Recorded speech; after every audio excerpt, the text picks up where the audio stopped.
சென்னையில் கனமழை வெள்ளத்தில் சிக்கி ஏராளமான வாகனங்கள் பழுதடைந்துள்ளன. பழுதடைந்துள்ள வாகனங்களுக்கு காப்பீடு பெறுவது எப்படி, அதற்கான எளிய வழிமுறைகள் என்னென்ன என்பது குறித்து பொது காப்பீடு ஊழியர் சங்க தென்மண்டல பொதுச் செயலாளர் ஆனந்தனுடன் நமது செய்தியாளர் பிரசாத் நடத்திய கலந்துரையாடலை தற்போது காணலாம்.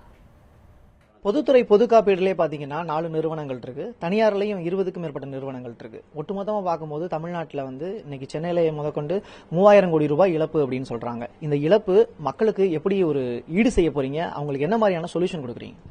இந்த இழப்பீடை சரி செய்வதற்காக உடனடியாக 9 மையங்களில் நாங்களுடைய 4 பொதுத்துறை பொது இன்சூரன்ஸ் கம்பெனிகளும் ஒன்றாய் சேர்ந்து அலுவலகங்களை உருவாக்கியிருக்கிறோம். அங்க போனீங்கன்னா 4 கம்பெனியோட ரெப்ரசன்டேட்டிவ்ஸும் உட்கார்ந்திருப்பார்கள்.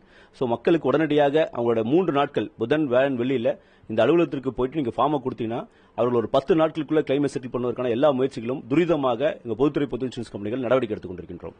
கிட்டத்தட்ட பாத்தீங்கன்னா வாகன இழப்பீடு மட்டுமே 800 கோடி ரூபாய்க்கு அப்படின்னு சொல்லிட்டு பதிவு செய்யப்பட்ட தகவல் மட்டுமே. இதை எப்படி மக்களுக்கு கொண்டு போய் சேர்க்க போறீங்க? அவங்க என்னென்ன டாக்குமெண்ட் வச்சிருக்கணும்? அதாவது இழப்பீடு என்று சொல்லும்போது, வாகன இழப்பீடு என்று சொல்லும்போது உடனடியாக ஒரு சர்வேயர் அப்பாயிண்ட் பண்ண போறோம். இப்போ நாங்க எல்லாத்தையுமே இந்த ஃபிளட் கிளைம்ல எல்லாத்தையும் ரிலாக்ஸ் பண்ண சொல்லி எங்களுக்கு இன்ஸ்ட்ரக்ஷன் என்பது வந்திருக்கிறது.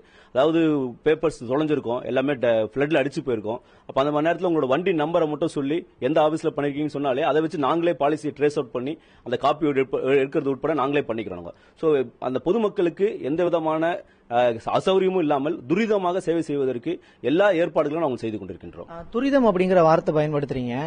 முதல்ல ஒரு குறிப்பிட்ட காலத்துக்குள்ள அவங்களுக்கு கிளைம் பண்ணி அவங்களுக்கு கொடுக்கறதுக்கான வசதி வாய்ப்பு இருந்தது. இது பேரிடர் காலம். அவங்களுக்கு எவ்வளவு சீக்கிரத்தில் கொடுக்கறதுக்கான முயற்சி எடுக்கிறீங்க? கிட்டத்தட்ட 1 வார காலத்தில் கிடைக்குமா? அதாவது இன்னைக்கு என்னன்னா சர்வேயர் அப்பாயின்மெண்ட் உட்பட ஏராளமான வண்டிகள் இன்னைக்கு கேரேஜ்ல போய் நிக்குது. இப்ப சர்வேயர் அப்பாயின்மெண்ட் உட்பட எங்களுக்கு ஒரு பெரிய அளவுல ஒரு பெரிய சுமையா இன்னைக்கு மாறி இருக்கு. ஆனாலும் கூட என்ன பண்ணாங்க, ஒரே சர்வேயர் கிட்ட கூட ஒரு 10 வண்டியை கொடுத்து நீங்க பாருங்க, ஒரு கேரேஜ் போறீங்கன்னா 10 வண்டியை அது எந்த கம்பெனின்னு பாக்காதீங்க, 10 வண்டியை பார்த்துட்டு வந்துருங்கன்னு சொல்றோம். வந்துட்டு வந்தோன்னா என்ன பண்ண முன்னெல்லாம் பில்ஸ் கொடுத்த பிறகுதான் கிளைம்ஸ் செட்டில் பண்ணுவோம். இப்பெல்லாம் கேஷ்லெஸ் பேசிஸ்ல பில்ஸ் நாங்களே நேரடியாக வாங்கிட்டு நேரடியாக டீலர் செட்டில் பண்ணுவதற்கான ப்ரொசீஜர் என்பது ரிலாக்ஸ் பண்ணிருக்கோம். அதே போல முன்னெல்லாம் அந்த வண்டியோடைய ரெக்கு, அதாவது சால்வேஜ் என்று சொல்வார்கள், உடஞ்சு போன அந்த வண்டி இருக்கும் இல்ல மூழ்கி போன அந்த வண்டியை வாங்கிட்டு அதுக்கு ஒரு விலை கொடுப்போம்.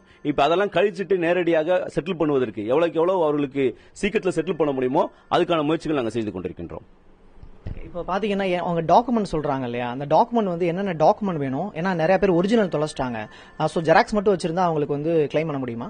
ஆமா, இப்போ அதுக்கான இன்ஸ்ட்ரக்ஷன்ஸ் இன்னைக்கு நாளைக்கு வரும் நாங்க எதிர்பார்க்கிறோம். பொதுவா ஒரு கிளைம் என்று சொல்லும்போது அவங்களுக்கு ஆர்சி வேணும், டிஎல் வேணும், இதெல்லாம் அவசியமே வேணும். ஆனா ஃபிளட் லாஸ்ல டிஎல் என்பது நாங்க இன்சிஸ்ட் பண்ண மாட்டோம். ஏன்னா ஃபிளட்ங்கிறது நின்று இருக்க வண்டியை தான் அடிச்சிட்டு போயிருக்க போகுது. அதனால ஆர்சி என்பது தேவை. அப்படி ஆர்சி இல்லாதவர்கள் கூட அந்த ரிஜிஸ்ட்ரேஷன் ஆபீஸ்ல ஒரு புதிய ஒரு வழிமுறை என்பது கொடுத்திருக்கார்கள். அந்த நம்பரை சொன்னா அதை எடுத்து கொடுப்பது என்பது. சோ அந்த அடிப்படையில் என்னென்ன டாக்குமெண்ட்ஸ் மினிமம் வாங்கி கொண்டு கிளைம் செட்டில் பண்ணுவது, எந்த விதமான அசௌரியமும் இல்லாமல் மக்களுக்கு உடனடியாக கிளைம் செட்டில்வதற்கான எல்லா ஏற்பாடுகளும் போர்க்கால அடிப்படையில் நாங்கள் செய்து கொண்டிருக்கின்றோம். ஒரு 10 நாட்கள் 14 நாட்களுக்குள்ள இந்த எல்லா கிளைம்ஸும் செட்டில் பண்ணுவது என்று நாங்கள் முடிவெடுத்திருக்கின்றோம். முறையாக இன்சூரன்ஸ் கட்டுபவர்களுக்கு கவர்மெண்ட் சைட்லையும் சரி, பிரைவேட் செக்டார்லையும் சரி, சரியான முறையில் வாகன இழப்பீடு கொடுக்கறதுக்கு கவர்மெண்ட் சைடில் எல்லா நடவடிக்கையும் எடுத்திருக்கதா சொல்லப்படுது. மக்களோட கோரிக்கை அப்படிங்கிறது அந்த இன்சூரன்ஸை சரியான முறையில் அலுவலர்களுக்கு அணுகுனாங்க அப்படின்னா அவங்களுக்கு தேவையான சொல்யூஷன் கிடைக்கும் அப்படிங்கிறது தான் தற்போதைய நிலையா இருக்கு. ஒளிப்பதிவாளர் சுரேஷுடன் பிரசாத், நியூஸ் 7 தமிழ், சென்னை.